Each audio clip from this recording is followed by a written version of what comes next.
amigos, soy Bala Mejeca. En la plática del día de hoy vamos a hablar de ciencia, religión y espiritualidad.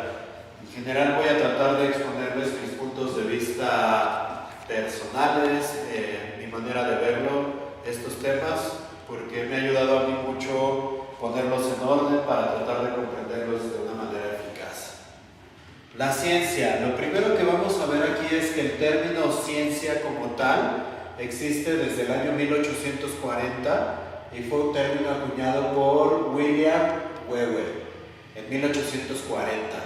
En 1660 se crea la Royal Society of London, o la Sociedad Real de Londres, en donde en esa sociedad se juntan los filósofos naturales a discutir sobre diversos fenómenos que están estudiando de la naturaleza. En esta sociedad se usa un término antiguo, nullius in verba. Este término quiere decir que, o lo podríamos traducir como bajo palabra de nadie. No vamos a creer aquí algo simple y sencillamente porque alguien venga y nos lo diga. Vamos a creer en las cosas que nosotros podamos comprobar, en las cosas que podamos experimentar y que sean tangibles. Para mí esto es un hito súper importante y hace probablemente de los primeros saltos de la formalidad del conocimiento de la ciencia para mí, cuando menos, porque nos está diciendo, vamos más allá de una creencia, vamos a separar nuestras creencias, vamos a separar lo que dice fulano y mengano, vamos a solo a creer lo que ven nuestros ojos, lo que experimentan nuestros sentidos y lo que podamos reproducir, medir y reproducir. Creo que estos factores son importantísimos para que haya un salto de lo mítico a lo científico, ¿no? Del conocimiento tangible al chisme, ¿no? Hay una gran diferencia. Una cosa interesante me parece y que voy a retomar de un pensador que es uno de mis favoritos, Friedrich Nietzsche, en su obra, que traducida al español es La Bella Ciencia, Friedrich Nietzsche dice que la ciencia describe el cómo, pero no el por qué. Esto quiere decir que la ciencia nos va a ayudar a comprender los procesos de la naturaleza. Cuando yo quiero comprender un proceso de la naturaleza y lo llevo a un proceso científico, voy a ver exactamente cómo es que ese proceso funciona o se da a cabo, ¿no? Voy a estudiar cómo funciona, cómo se da una reacción, cuáles son los elementos que se necesitan, etc. La ciencia nos va a decir el cómo, bien trabajada la ciencia nos va a poder describir los procesos de la naturaleza de una manera específica y vamos a poder reproducir esos experimentos y cada vez que veamos reproducciones de esos experimentos vamos a poder ir tomando más datos y vamos a poder ir haciendo conjeturas de lo que creemos, de por qué funcionan así. Sin embargo, vamos a ver que estos porqués van a ser teorías, y estas teorías no van a ser otra cosa que las especulaciones que los científicos hacen a partir de los datos que les dan sus experimentos. Esta es la diferencia de una teoría a una simple conjetura. Yo puedo conjeturar algo, puedo conjeturar lo que quiera de algo que haya experimentado o no, pero una teoría va a ser una conjetura sobre algo que ya se está experimentando. Esto va a ser la gran diferencia de las teorías y lo que les va a dar un sustento mayor a la teoría de un simple chisme. Sin embargo, hay que ver algo muy importante y es que esta teoría es solo eso, es la conjetura de una persona que está experimentando, está viendo los cómo y está intentando explicar un porqué. Pero esta teoría nunca va a pasar de eso. Nunca vamos a saber, por ejemplo, si un científico dice una teoría, esa teoría puede adaptarse a los resultados y a las observaciones de nuestro experimento, pero no necesariamente eso comprueba que la teoría sea cierta. Podría tal vez darse los mismos resultados en el experimento con un porqué diferente. Del cómo no hay falla porque el cómo lo estamos experimentando o lo estamos obteniendo directamente de nuestro proceso de experimentación, pero el por qué es algo que está abierto a la conjetura. Un ejemplo muy claro, muy directo, es el de la gravedad. Los objetos caen, hay un fenómeno clarísimo que podemos experimentar y reproducir, que es la atracción de los objetos hacia la superficie terrestre. En general, este fenómeno es muy bien conocido por la humanidad, y desde las épocas de los filósofos griegos ya Aristóteles tenía la idea de que si uno tiene un objeto pesado, ese objeto iba a caer a la Tierra con mayor velocidad que un objeto menos pesado. Pero ahí vemos que esto de lo que habla Aristóteles en realidad no era más que una conjetura. No estaba, realmente nadie lo había experimentado, hasta que vino Galileo Galilei y se sube a la torre de Pisa y empieza a hacer experimentos y deja caer varios objetos. Y al dejar caer en objetos se da cuenta que en realidad todos los objetos grandes y pequeños caen con la misma velocidad, e incluso descubre Galileo que existe un fenómeno de aceleración, que es que van aumentando la velocidad. Pero en este ejemplo podemos ver cómo la conjetura de Aristóteles fue buena por cientos de años y funcionó, y la mayoría de la gente simplemente leyó a Aristóteles y dijo: esta conjetura debe de ser. Pero el que realmente se vio científico y el que aplicó el nullius in verba fue Galileo, y dijo: bueno, aunque Aristóteles diga esto, yo lo voy a intentar comprobar, a ver si es cierto, ¿no? Entonces, cuando él hizo los experimentos, pues se dio cuenta que no coincidían con las conjeturas de Aristóteles. Entonces, ahí nos damos cuenta de un ejemplo de cómo hay una aplicación científica y cómo una teoría en realidad puede ser aceptada a pesar de que nadie la haya experimentado. Por eso es muy importante aplicar nullius in verba bajo palabra de nadie. Después, en el mismo asunto de la gravedad, Isaac Newton tiene su teoría en donde ya hay toda una fórmula matemática del cómo, porque vamos a ver que van a describir excelentemente el cómo los objetos son atraídos con ecuaciones numéricas, y que a través de esas ecuaciones podemos resolver prácticamente todo el movimiento que vemos aquí en la Tierra. Para Newton, en su teoría, la atracción, que él llamó de gravedad gravitacional, está ligada a la masa del objeto directamente. Entonces, mientras más masa tiene un objeto, más atractivo es, y es inversamente proporcional a la distancia, ¿no? Mientras más lejos está, menos la fuerza, y mientras más cerca están unos de otros los objetos, mayor la fuerza de atracción. Igual vemos que esta teoría de la gravedad de Newton prácticamente fue elevada a ley, y los científicos decían: esto es inamovible, ¿no? Cada que hacemos el experimento comprobamos que el cómo que nos describe Newton funciona. Pero aquí no solo estamos peleando el cómo, sino el por qué, y vamos a ver que el por qué nunca va a estar inamovible. Después viene otro científico que es Einstein, y que dice: no, la atracción de sus objetos no se da por la masa del objeto, sino se da por la interacción de la masa del objeto con el medio que él llama tiempo-espacio. El tiempo-espacio no es más que un medio, y al interactuar con ese medio, los objetos en movimiento crean atracciones y repulsiones. Entonces es otra teoría por completo, y de hecho las teorías de Einstein deberían ya de quitar la palabra gravedad, porque la palabra gravedad es esta idea de Newton de que hay una fuerza inherente a la masa del objeto que atrae a otros, y hasta ahorita en las observaciones más bien van cargadas al lado de Einstein. Sin embargo, podemos ver que en estos procesos, como les digo, nunca se ha dicho la última palabra.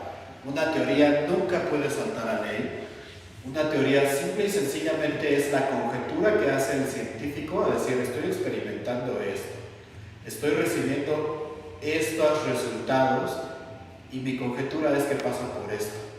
Pero ese por qué siempre va a ser una teoría, nunca va a estar escrito en piedra.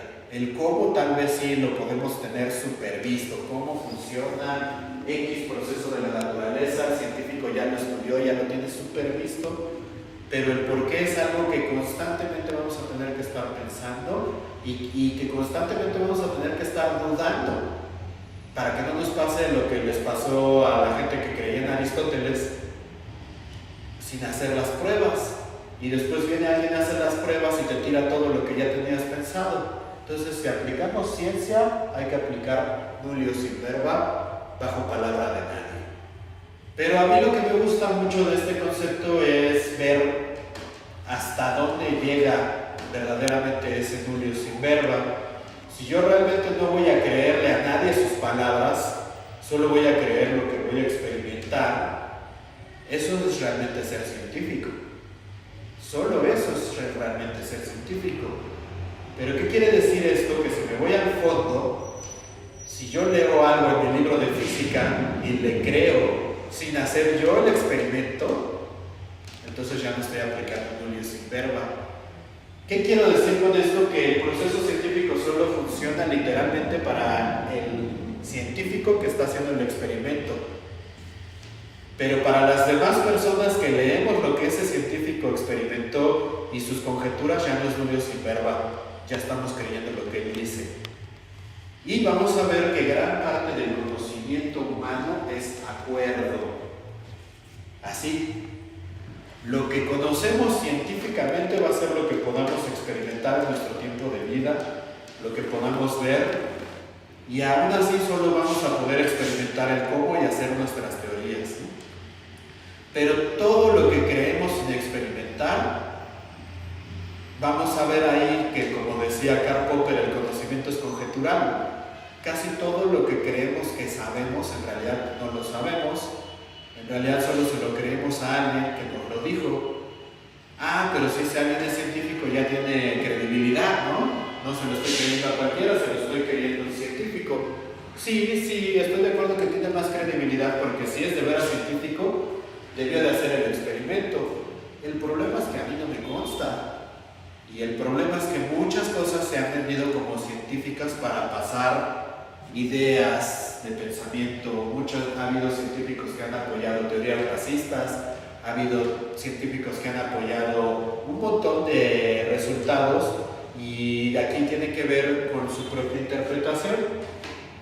Y aquí vemos el fenómeno que se llama eisegesis. Búsquense esa palabra cuando tengan chance en un diccionario, en internet. Eisegesis es la interpretación que le da cada persona a los fenómenos de la vida según su propio sistema de creencias, según su propio sistema de pensamiento. Entonces, por eso es que puede haber estas ciencias así de la superioridad de raza, sustentada en supuestos experimentos científicos, por la eisegesis. Porque resulta que si tu científico es un racista, para él es natural que haya una prueba científica y va a adaptar sus resultados, a interpretar sus resultados de manera que den a lo que él quiere. Muy probablemente, si el resultado no se acerca a lo que él quiere, pues simplemente se va a hacer ojo de hormiga. Esto es algo que es importante identificar, ¿no? Entonces, en pocas palabras, lo que quiero que vean es que sí, la ciencia sin duda es de nuestros grandes herramientas para conocer el mundo, pero la ciencia de a de veras es nullius in verba. La ciencia de a de veras es experimental, así que lo que conocemos científicamente del mundo es muy pequeño, y eso si alguien se ha puesto a hacer experimentos, porque si no nos hemos puesto a hacer experimentos y nada más hemos creído todo lo que nos dicen, ahí hay chance de que nos manipulen toda la realidad en teoría. Entonces, lo que creo que es importante ver es que sí es bueno nosotros tener el pensamiento científico real de hacer los experimentos, tomar las teorías como lo que son ideas de otras personas en las cuales igual y podemos tener podemos tener confianza, podemos creer, pero no podemos saber. No es lo mismo creer que saber, ¿no? Entonces hay que saber que eso son creencias, que son conjeturas, y que la mayoría de lo que consideramos conocimiento en realidad no es conocimiento, solo son una serie de conjeturas que tenemos que nos vienen del acuerdo social.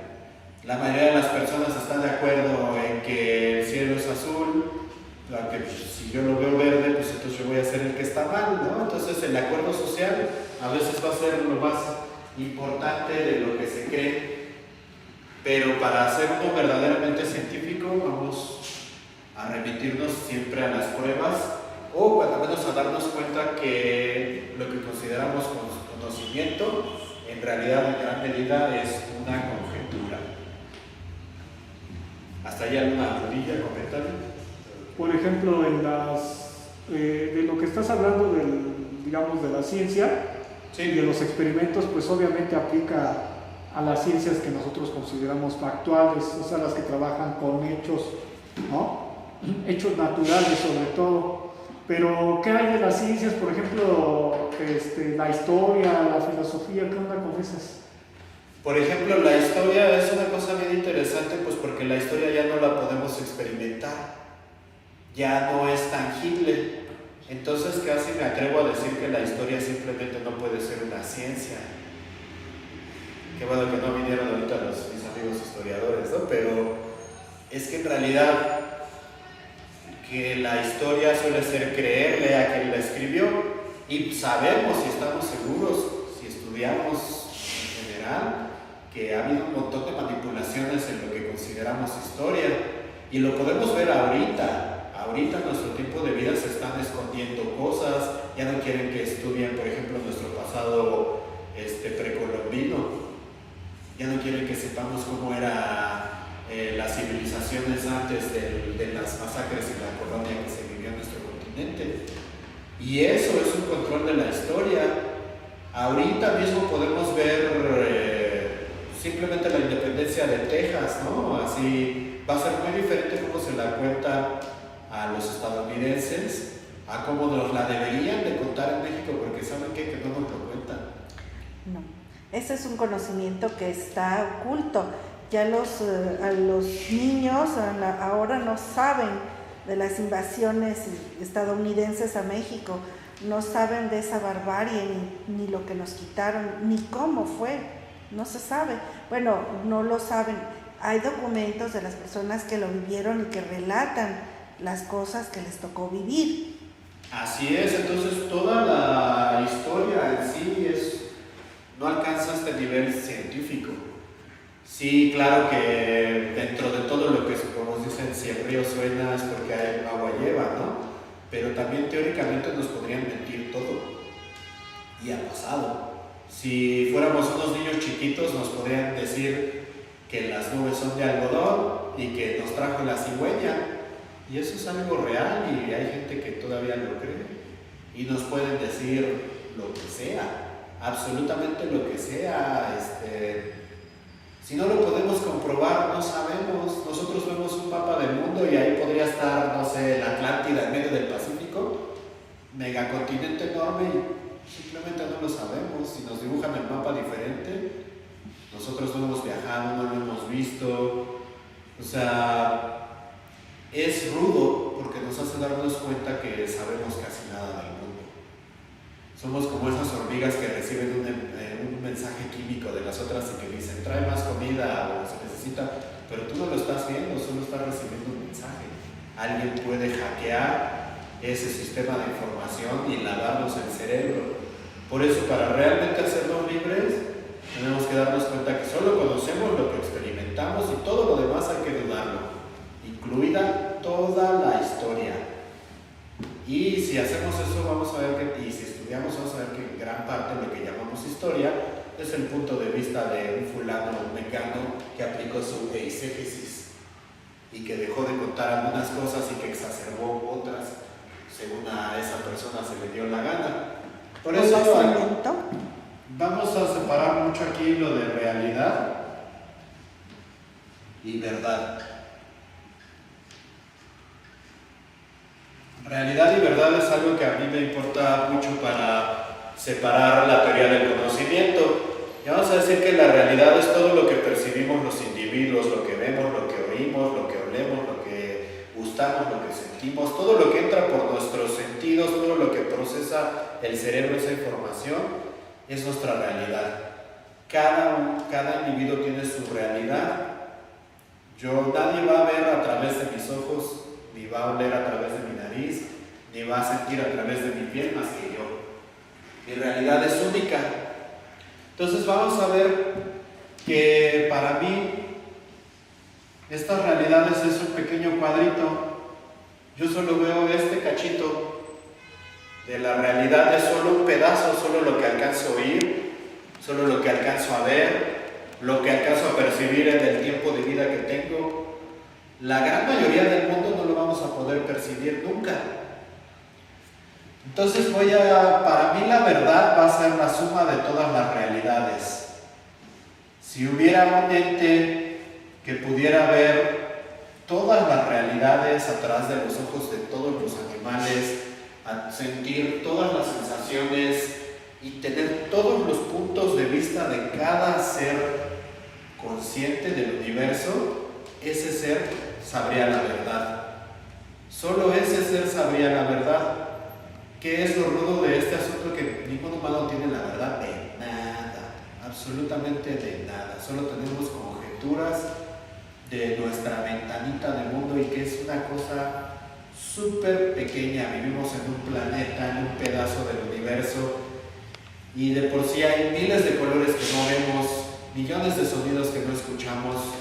Estamos completamente limitados en nuestra experiencia de vivir dentro de este saquito de carne que dura un rato en nuestra existencia, así que humildemente hay que aceptar que solo tenemos nuestra realidad y que gran parte nunca vamos a llegar a la verdad de nada.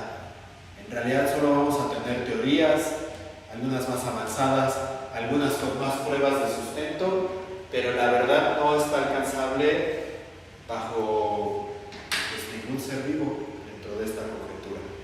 Y en general esto es lo que quiero que veamos de la ciencia. Es un sistema de conocimiento, es muy bueno, es muy avanzado, pero no le podemos creer sus palabras a nadie. Solo podemos creer lo que experimentamos. Y de eso que experimentamos solo vamos a poder hacer teorías, no más. No vamos a poder decir esto es la ley del universo, nunca.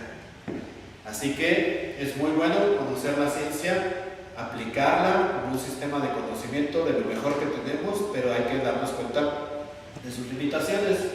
Y lo que decías de la filosofía, aquí ya me parece que para todo lo que no puede alcanzar la ciencia está la filosofía, porque la filosofía es una búsqueda de la verdad generalizada. No está con los límites de la ciencia de que tiene que ser experimentable, tangible, perceptible, reproducible y demás cosas. Yo puedo filosofar del origen del universo y va a estar muy difícil poner el universo adentro de una pecera y hacer experimentos, ¿no? Entonces, la filosofía no tiene esas restricciones y vamos a utilizarla entonces como un sistema de pensamiento que también nos va a ser muy útil. De aquí vamos a ver el paso a la religión. Ya ubicamos que la ciencia es un sistema para conocer el mundo. La religión es otro sistema muy antiguo para conocer el mundo, para filosofar de dónde venimos, por qué existen las cosas. Desde que hay conciencia en un ser vivo, ese ser vivo tiene chance de preguntarse el por qué, de dónde vienen las cosas, qué es lo que sucede. Y de estos viejos sistemas los vamos a conocer ahora como religiones.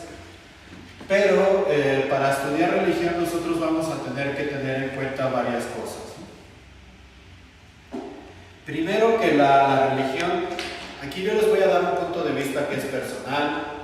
Hay muchas interpretaciones de la palabra religión, podemos buscar un montón de definiciones y vamos a encontrar gran variedad de ellas. Así que la que les voy a dar ahorita es mi definición personal, así que ustedes pueden tomar lo que les guste de ella, ¿no? Para que les sirva, lo que les sirva lo pueden tomar.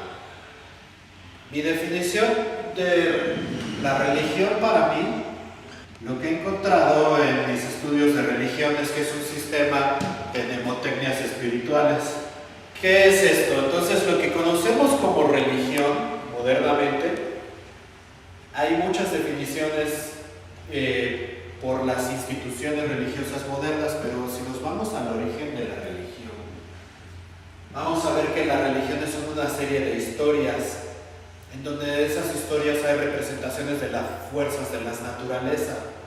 Esas representaciones a veces son animales, a veces son personas, y a veces esas representaciones se les dan el nombre de dioses, deidades.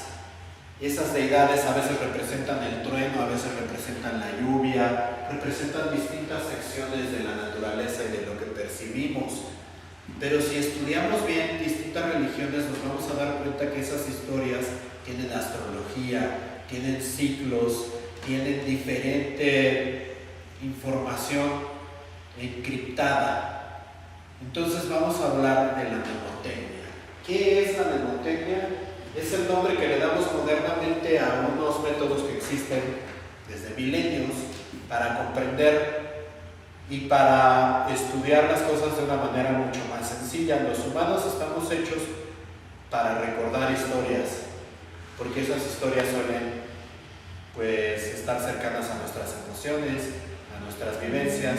Entonces es más fácil recordar una historia que a veces la información así en seco. Por ejemplo, los concursos que se hacen modernamente de memoria, hay gente que puede recordar mazos de cartas completos. Por ejemplo, barajas tienen 52 barajas, ¿no? Entonces en los concursos de memorias esas barajas las revuelven para que no estén en su orden natural, y de ese mazo de barajas se lo muestran a una persona que participa en el concurso de memoria y las ve. Y de hecho en esos concursos las personas pueden recordar de 4 a 5 mazos, solo los ven un minuto y se acuerdan del orden de cada una de las 52 cartas en 4 o 5 mazos, lo cual es gente que está ganando concursos de memoria, están presionando el límite de la memoria humana. Pero ¿cómo lo hacen? Lo hacen a través de un sistema mnemotécnico. La mnemotecnia lo que hace es emparejar un nivel de conocimiento con un símbolo. Entonces yo voy a asociar un símbolo, por ejemplo en las cartas, cada persona tiene su propio sistema mnemotécnico, pero por ejemplo una persona puede decir: cada que veo una carta de diamantes voy a decir que estoy en el parque, cada que veo una carta de corazones estoy en el restaurante, cada que vea el número 10 voy a decir que vi a mi primo, y cada que vea, voy a relacionar los símbolos que son difíciles de estudiar con cosas que son cercanas a mí, y voy a hacer historias. Voy a decir: vi a mi primo en el parque y anduvimos en bicicleta. Yo ya sé que eso quiere decir que vi la carta de diamantes, el número 10, etc.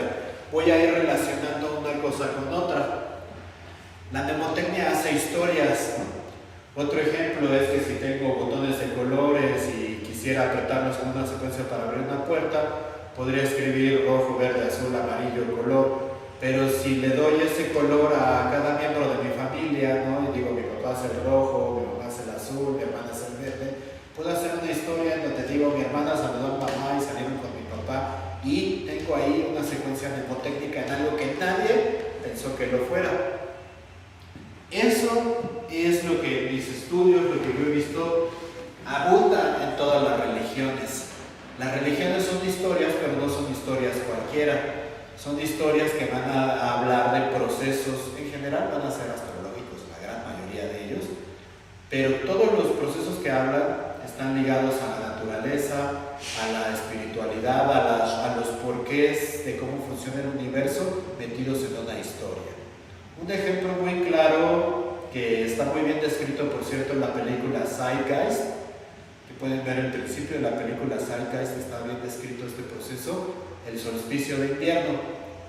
Resulta que en el solsticio de invierno, que son entre el 21 y el 24 de diciembre, en general, hay un montón de deidades que nacen en esa época. También aquí está ligado el nacimiento de Huitzilopochtli, o algunos ligan el nacimiento de Jesucristo al 25 de diciembre o en general a la fecha del solsticio. Y por ejemplo en Zeitgeist hacen todo un análisis de cómo está relacionada la mnemotecnia cristiana con el solsticio de invierno. Vamos a ver que si nosotros vemos así la curvatura de la Tierra, vamos a ver que el Sol nace en este punto y se mete otra vez en este punto de acá, en un día cualquiera. Y si nosotros estudiamos el movimiento del Sol, vamos a ver un movimiento gradual de esos puntos en donde nace y en donde se vuelve a meter. Y acercándonos al invierno, al solsticio de invierno, los días se van haciendo más cortos. Entonces el Sol cada vez hace un camino más pequeño hasta que llega aquí un punto en donde prácticamente, y sobre todo en el hemisferio norte, parece que el Sol ya no sale, y en el hemisferio norte ya no vuelve a salir por el ángulo de la Tierra. Y justo en este punto es en donde se da el solsticio, si uno está viendo el movimiento del Sol. Aquí simbólicamente es la muerte del Sol para muchas religiones. Y esa muerte o este momento del solsticio pasa en un momento en donde hay una constelación que se llama la Cruz.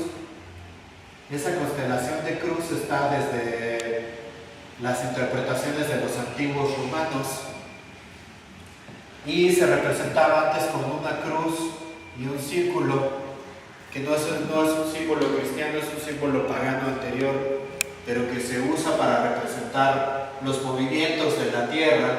Entonces, por eso cuando dicen que Jesús muere en la cruz, la mnemotecnia es que Jesús es el Sol y que la vida del ciclo del Sol termina cuando viene la constelación de la cruz, y pasan 3 días en lo que el Sol vuelve a surgir otra vez en su periodo natural, a lo cual se hace la mnemotecnia de que Jesucristo muere y después resucita. Ya. Es la magia de la edición. Y como les digo, entonces Hércules puede ser considerado también un mito solar porque pasa por esas 12 etapas, esos 12 trabajos que vienen desde el zodiaco de Dendera, porque ya desde los egipcios se parte en 12 la bóveda celeste. Entonces ellos interpretan que el Sol pasa en esos 12 pasos. Aquí de este lado del mundo se pasaba por 20, porque parten la bóveda celeste en 20 pedazos. Entonces vamos a ver que las historias religiosas muchas veces hablan de cosas astrológicas, astronómicas. Otro ejemplo que es claro y es tangible, porque nos podríamos pasar horas hablando de ejemplos mnemotécnicos y de cómo hay coincidencias astrológicas en las religiones, es, por ejemplo, aquí con los mayas vemos un periodo muy importante que se llama Bactún. Este periodo de los Bactunes es muy importante, y de hecho son 13 Bactunes. Un periodo muy importante para la astrología maya son los 13 Bactunes. 13 veces 144,000. Ahora, 144,000 es un número muy específico, no es como el 5 o el 6 que lo puedo ver aquí o allá. 144,000, ustedes abran sus Biblias, lean el Apocalipsis de San Juan, y va a hablar de las 12 tribus de Israel, y iniciáticamente sabemos que hay una 13ª tribu de Israel, Perdida. de la que está perdida, de la que no se habla, y nos dice en el Apocalipsis de San Juan que cada una de esas tribus tiene 144,000 individuos. Esos números son 100% astrológicos y es una prueba de las tantas que hay de que estos números, de hecho si ustedes buscan el número 72 es 144 a la mitad. Entonces ese número 72 es importantísimo en todas nuestras culturas precolombinas en nuestro continente. Pero vamos a ver que los judíos tienen sus 72 nombres de Dios, que hay libros de ángeles que hablan de los 72 ángeles, y en general si uno empieza a estudiar los numeritos que se usan en las religiones, vamos a ver las coincidencias clarísimas. Sobre todo el número 72 probablemente es el número más popular a veces 144 también lo vamos a ver por ahí. Y son muy populares porque no importa de qué lado del mundo estés, vas a ver el mismo cielo. Y en el mismo cielo van a ser los mismos ciclos de tiempo. Y podemos hacer un trabajo muy grande donde relacionamos la mnemotecnia religiosa y nos vamos a dar cuenta que casi todas están hablando de astronomía. Así, hay muchas cosas que vienen del esoterismo, pero en general la astronomía va a ser una de las maneras más sencillas de probar que hay coincidencias en las religiones, y creo yo que esas coincidencias no pueden ser más que mnemotecnia. Entonces, ¿a qué nos lleva a entender la religión como mnemotecnia? La religión nunca es literal. Nunca las historias que ustedes lean en la religión no van a ser literales. Aquí es la diferencia de la mitología y el credo.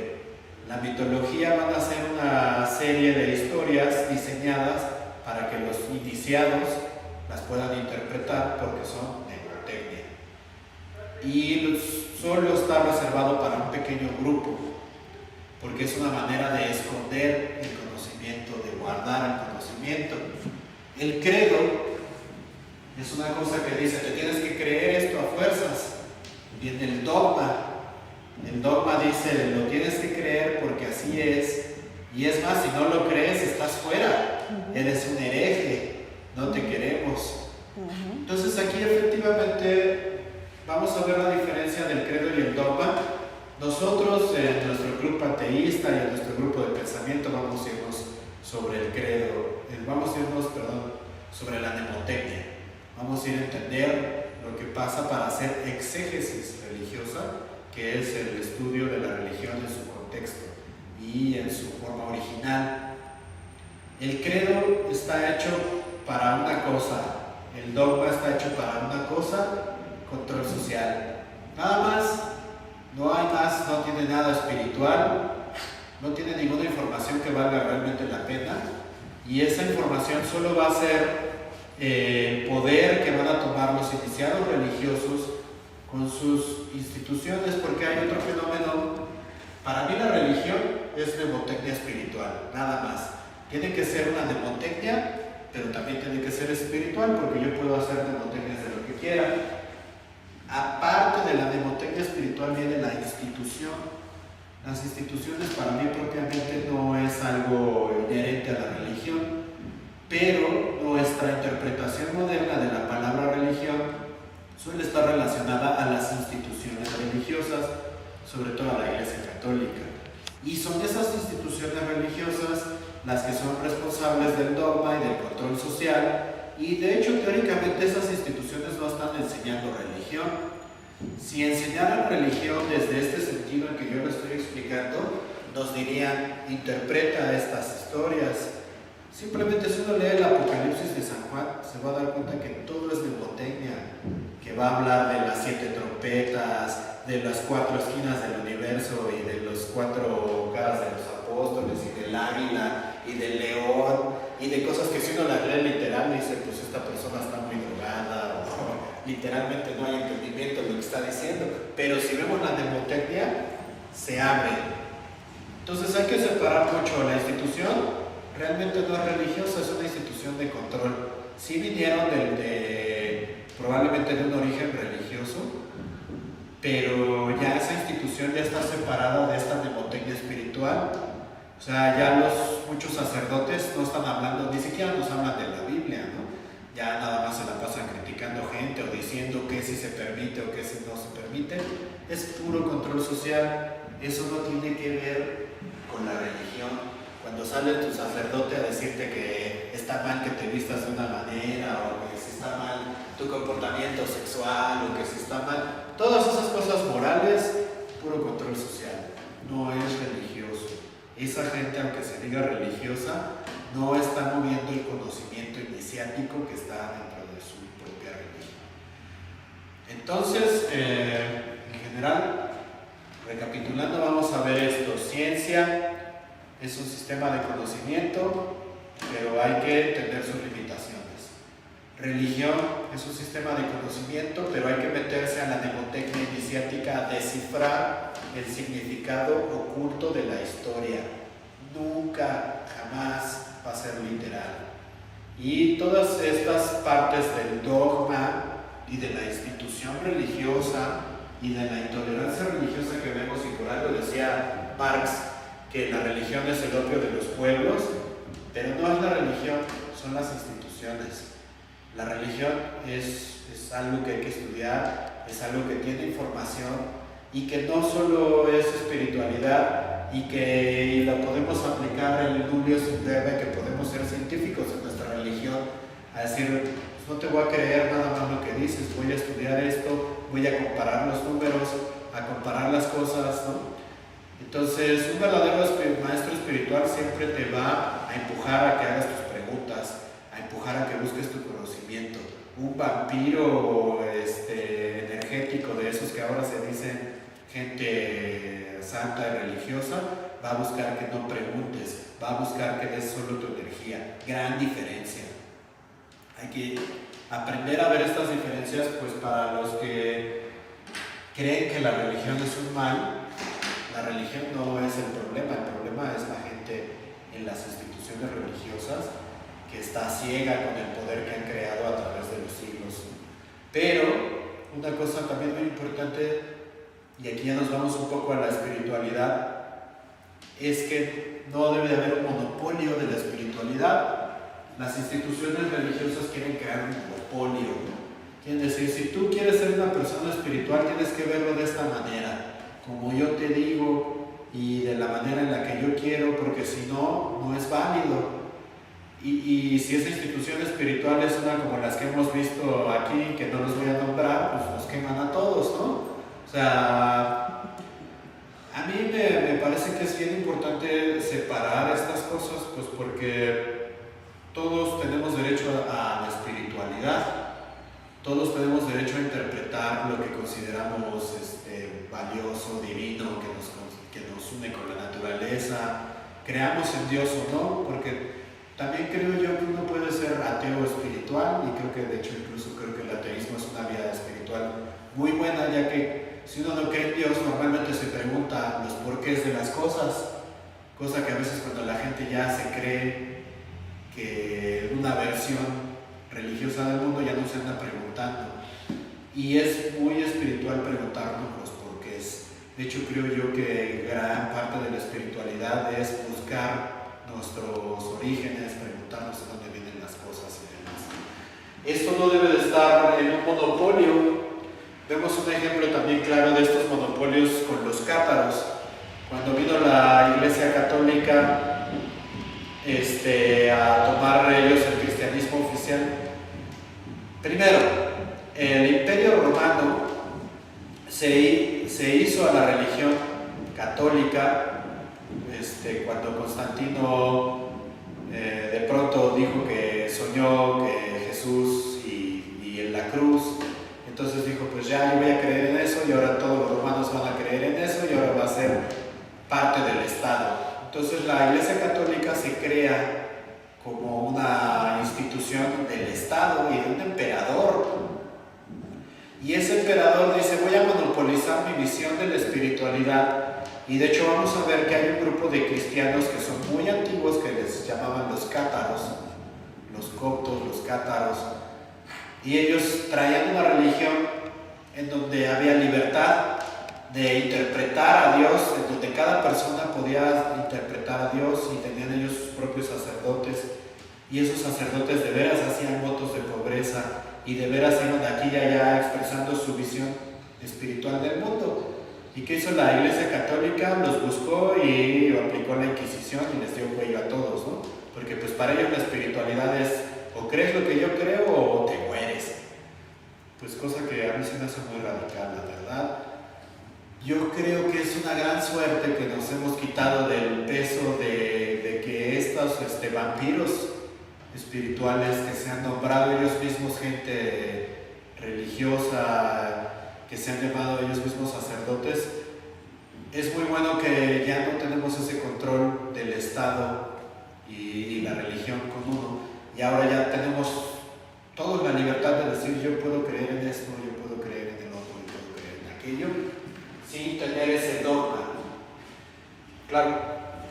Bueno, eso que estás diciendo de que ya no los hemos quitado, pues yo creo que no, sobre todo en la mexicanidad y en otras cuestiones también, ahora sí que de diferentes religiones, porque ellos precisamente te hacen pensar como ellos quieren y estás mal si estás fuera de eso, es decir, vives en el pecado o vives, eres un hereje, como lo dijiste hace un rato, eres un blasfemo, o lo que tú quieras ponerle de adjetivo, se pone así, ¿no? Entonces, lo acabas de decir hace rato, yo me quedo con esa reflexión que dijiste del verdadero maestro espiritual, que es el que te lleva a hacer las preguntas, no al contrario, que diga, es que esta es mi posición y tú debes de respetar esa posición o no debes de transgredir esta posición, porque si no, entonces no eres espiritual. No, eso no se va, de eso se ve desgraciadamente.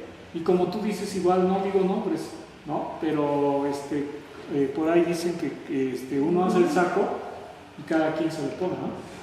En ese sentido, yo creo que pues, en un momento dado debemos de ver a los verdaderos maestros, que son ni siquiera los que se hacen, digamos, de dinero con estas cuestiones, porque hay mucho charlatanería, mucho charlatán, de que te dicen, no, es que yo te voy a hacer esto, y pues los ves que tienen dinero y la pobre gente en busca de espiritualidad, precisamente en busca de algo que les reconforte, ¿sí? Pues se va con esos farsantes, ¿sí? Y les lavan el cerebro y luego también hay ceremonias en donde a lo mejor igual ni siquiera saben manejar, por ejemplo, la ayahuasca, ¿no?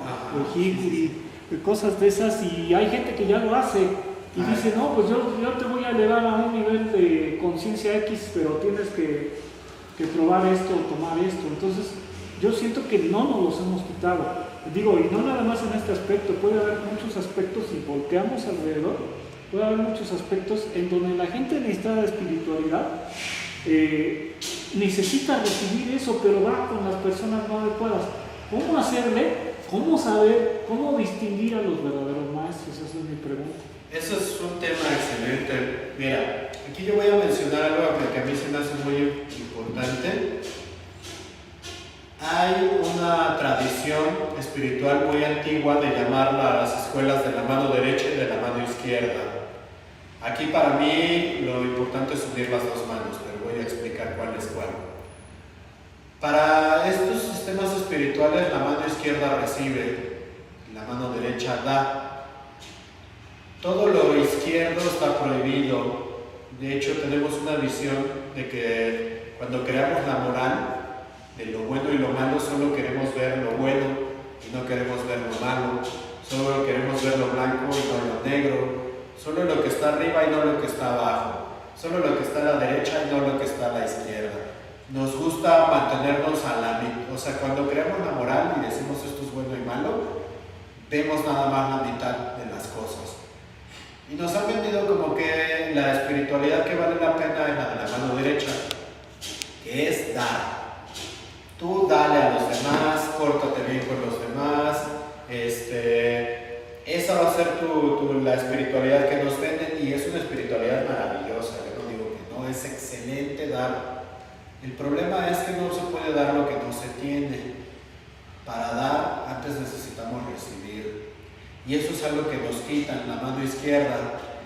La espiritualidad de la mano izquierda está relacionada ahorita casi con el diablo y con un montón de hecho es algo que movía a Aleister Crowley y gente que ahora está relacionada con lo más malo y lo más macabro, ¿no? Pues resulta que esa gente está diciendo, a ver, yo quiero recibir y voy a buscar conocimiento, y voy a buscar crecer en autoestima, y voy a buscar crecer en espiritualidad, para después de que yo crezca y me llene de cosas, entonces ya puedo dar.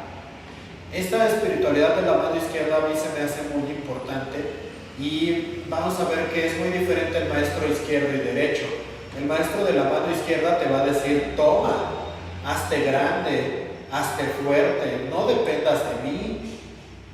Tú hazte de tus propios conceptos, tú busca tus propias respuestas. Si yo te puedo ayudar, te ayudo, te puedo guiar, te guío, pero el maestro de la mano derecha, y es así como de tú vives para los demás, esto nos crea unos fenómenos muy terribles que ahora vemos en sectas y religiones, como es así de la dualidad individuo y colectivo. En la espiritualidad de la mano derecha es el colectivo, es lo que importa, el individuo no, el individuo está prohibido.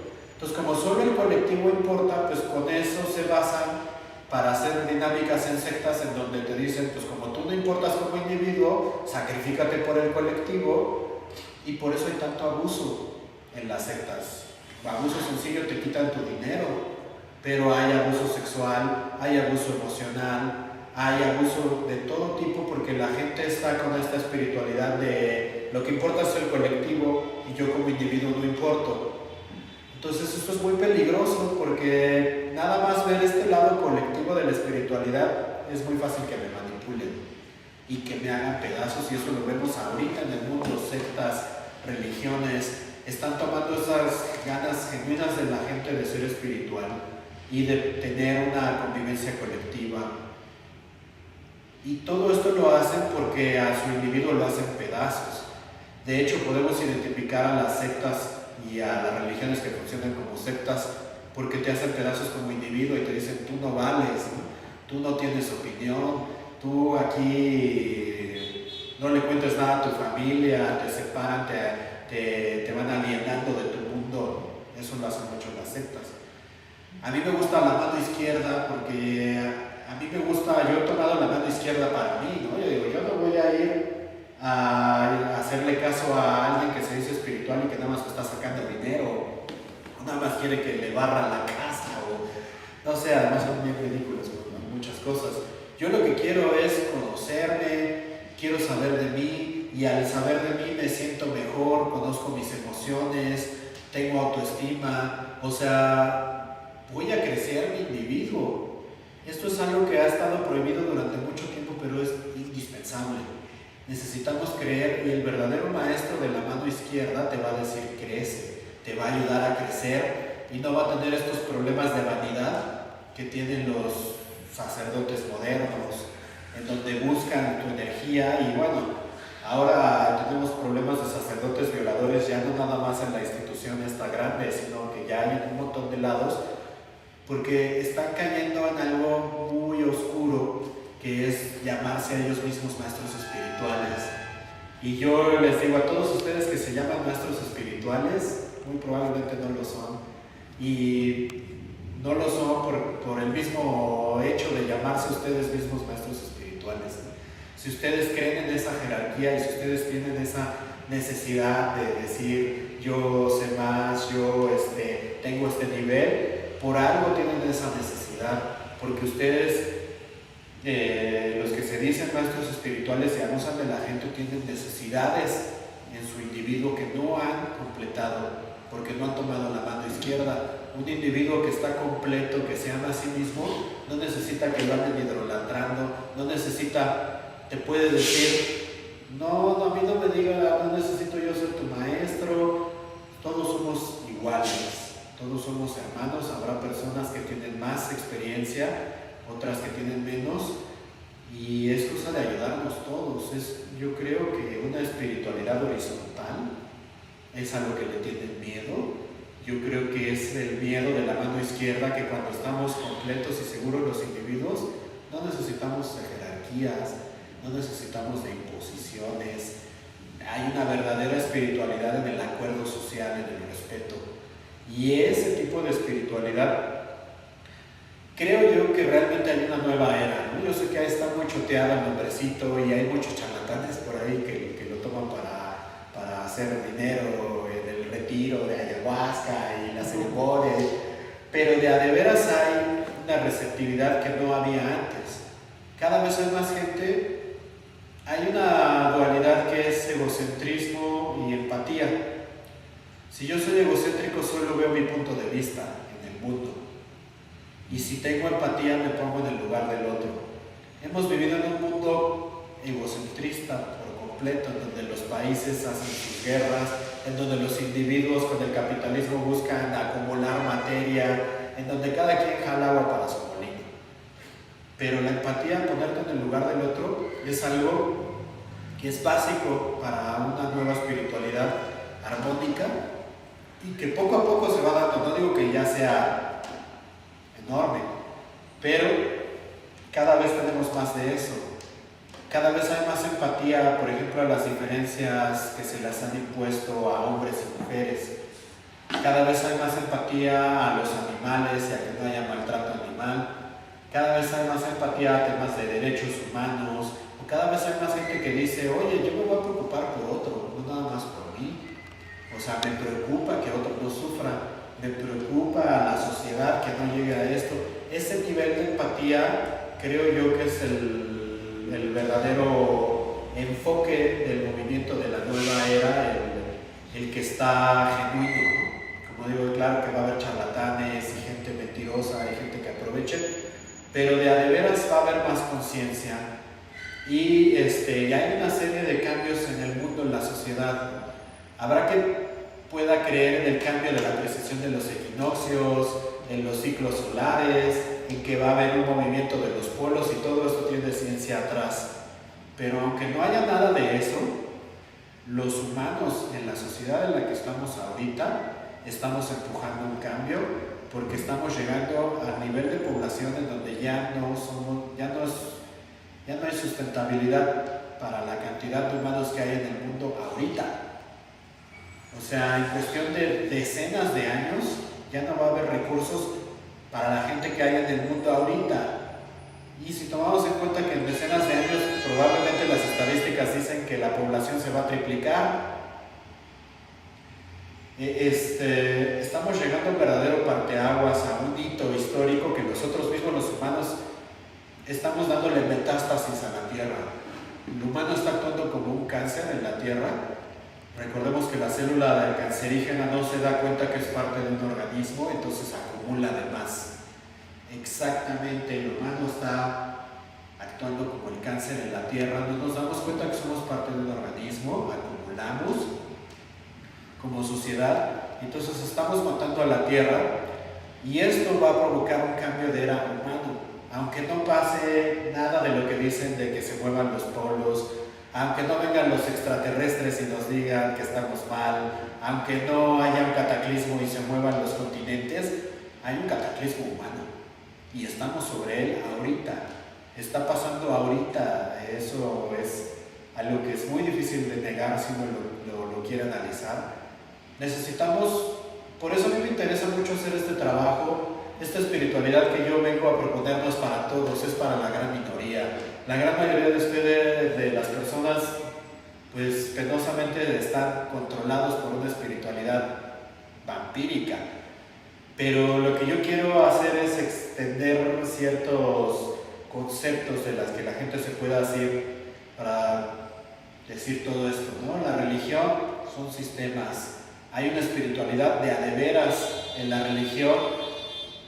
Todas las religiones son válidas, pero dense cuenta que la religión es una interpretación humana de un fenómeno enorme que pasa, ¿no?, en la naturaleza. Y en general aquí lo que yo voy a hablar es una espiritualidad panteísta. Me voy a saltar ya este tema. Yo crecí todo el tiempo como un ateo y ahora soy panteísta. Panteísta quiere decir que pan en todo y teos sería como divinidad, como que todo es divino, todo es Dios. A mí se me hace fácil conjeturar que si hay una deidad que realmente fuera válida para mí, tendría que ser todo lo que existe. Todo, tú y yo, y el colibrí, y la mosca, y la nube, y el viento, y los planetas, todo eso es parte de una conciencia, y solo hay una conciencia, y esa conciencia es el universo, y esa conciencia del universo, para mí es, yo lo llamo el espíritu del universo, y es como el equivalente a lo que se usa con la palabra Dios. Propiamente no me gusta usar esa palabra, porque Dios, yo considero un Dios una representación de las fuerzas de la naturaleza. Hay muchas representaciones de Dios. dioses, pero no creo en Dios como lo representa el monoteísmo, sobre todo abrámico, del tipo de la barba que está en la nube, checando que todo sea Vestido ese Dios. de emperador romano. Ajá, como ese Dios de plano, cada quien puede creer lo que quiera, pero yo, dentro de mi punto de vista personal, les puedo decir que ese Dios no existe.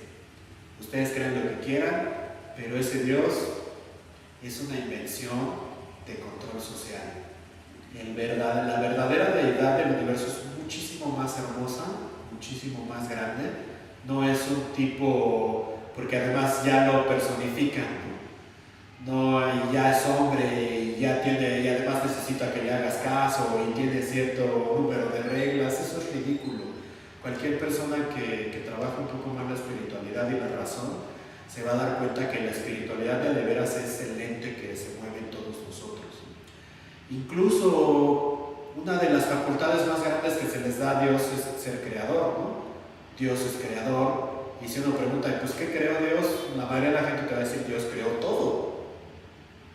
Entonces, no sé, como que si yo te digo, a ver, si yo hago un dibujo así como de cualquier cosa, ¿no? Así, si yo hago un dibujo, si hago una escultura, si escribo un libro, digo, a ver, ¿este libro lo escribió Dios o lo escribí yo? Porque si Dios hizo todo, pues Dios también hizo este libro, ¿no? Y todo lo que hacemos las personas, ¿lo hizo Dios o lo hicimos nosotros? Entonces, aquí hay un problema filosófico, dices, o es co-creación, ¿no? O sea, dices, bueno, sí, Dios es el autor, pero co-creadores todos los demás, ¿no? Lo único que me parece lógico es decir, si Dios es todo, entonces este libro sí lo escribió Dios, en el sentido de que Dios es la conciencia que está dentro de mí. No digo que yo sea Dios, pero mi conciencia es un pedazo de Dios. Entonces, realmente Dios crea todo a través de su división de conciencias en cada individuo. Y Dios hace el bien y Dios hace el mal. Una cosa que también se me hace muy bonita filosóficamente es hablar del bien y el mal, porque es un problema filosófico con Dios clásico, ¿no? ¿Por qué si Dios es tan bueno y Dios es tan poderoso y es omnipotente, permite que pasen cosas malas en el mundo, ¿no? Y filosóficamente es muy interesante. Ya está la respuesta por ahí de que Dios es 100% justo, pero es solo 20% efectivo, ¿no? Entonces, sí, es muy bueno, nada más que su omnipotencia como que luego medio falla, ¿no? Y filosóficamente es un problema. Yo lo veo así. La conciencia se arma de contrastes. Ahora también les encanta a la gente espiritual hablar de la luz y los hermanos de luz y todo es luz, ¿no? Y como que a la oscuridad me la dejan ahí a un lado, ¿no? Esa es malvada. Pero hay que darnos cuenta que mucha luz y mucha oscuridad no vemos nada. Si está lleno de luz no vas a ver nada. Si está lleno de oscuridad no vas a ver nada. Si realmente quieres hacer algo del mundo, vas a tener que combinar luz y oscuridad para comprenderlo a través de los contrastes.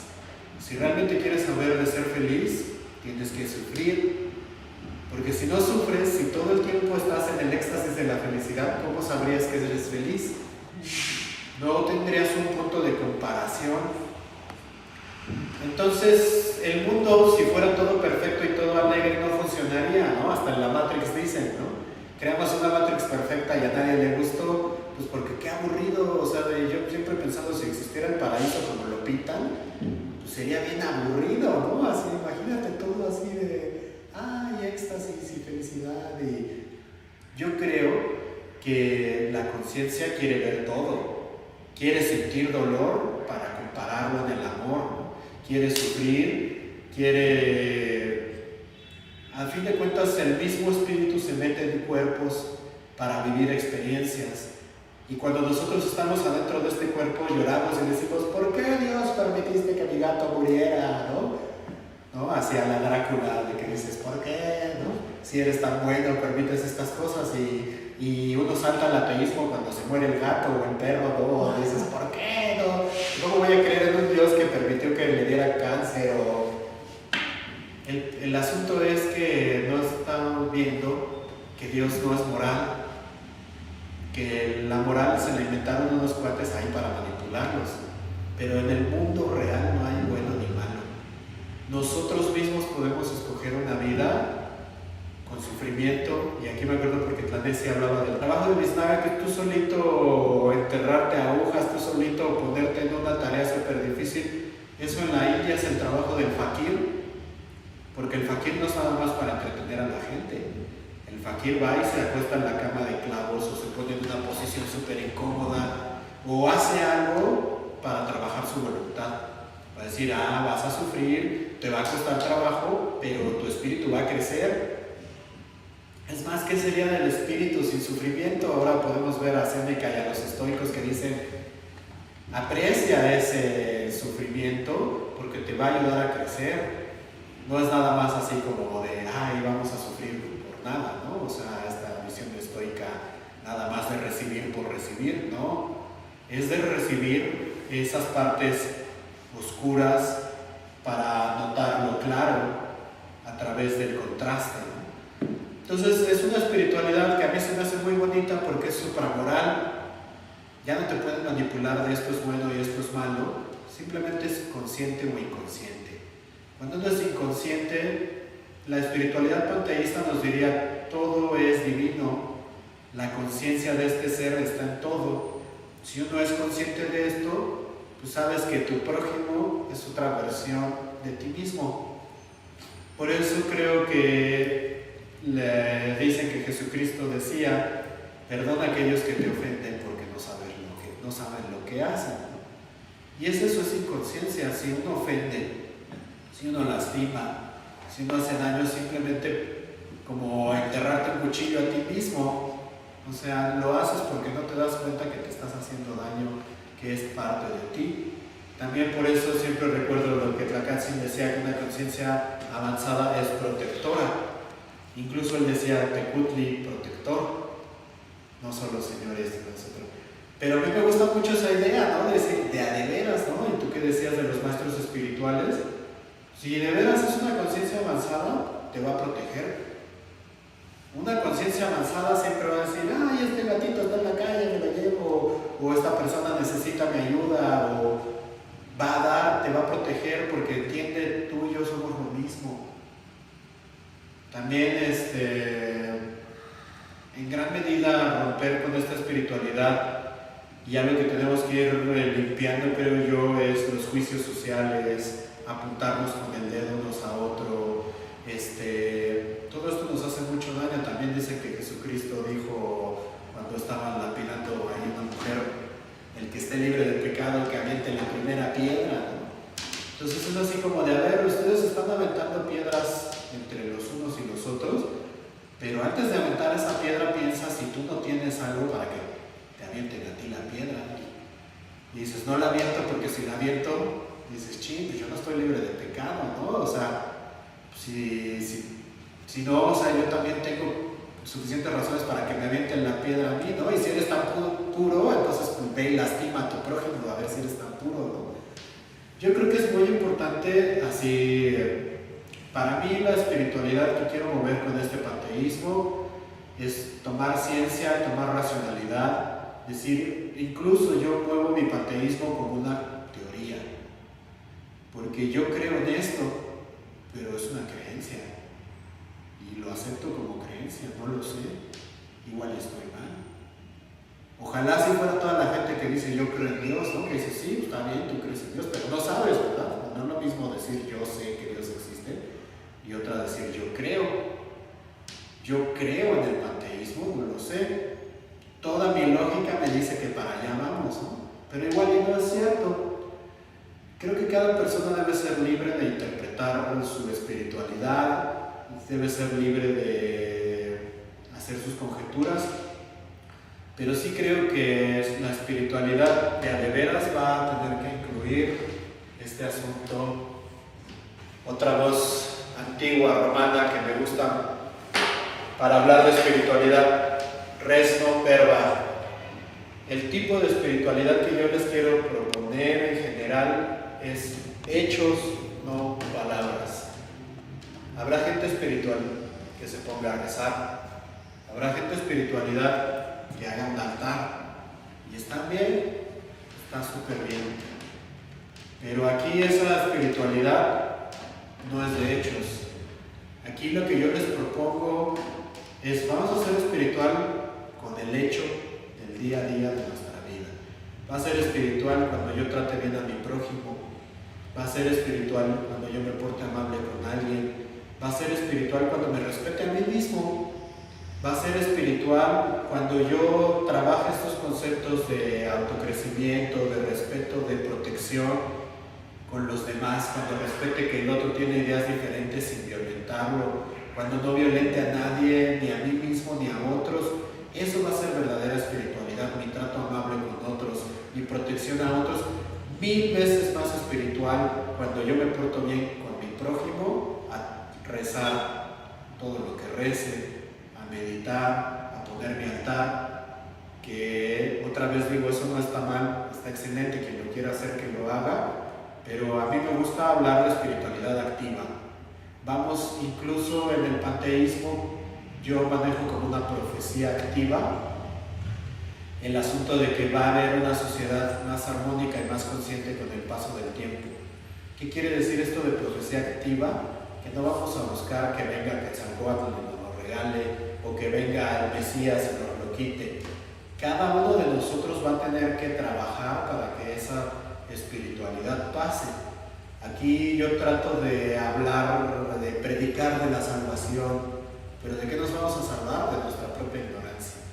Es de lo único que hay que salvarnos, de lo ignorantes que somos, porque mientras más conocemos, mientras más conciencia vamos a tener, más protectores con nosotros mismos y con los demás vamos a ser.